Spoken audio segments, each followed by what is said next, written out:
सर्वेभ्यः नमस्कारः।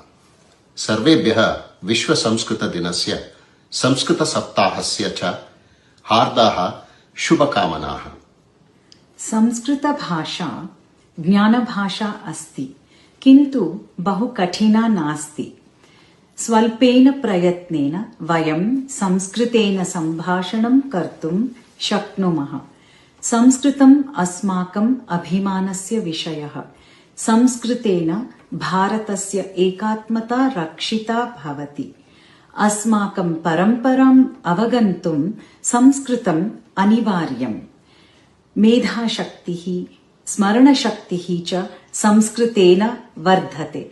अतः सर्वे अपि संस्कृतस्य अध्ययनम् अवश्यं कुर्वन्तु इति निवेदनम्। अधुना तु पठनार्थं बहवः उपायाः सन्ति। तेषाम् उपयोगं कुर्मः चेत् महान् लाभः भविष्यति।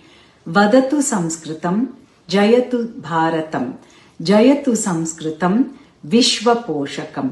धन्यवादाः। धन्यवादाः।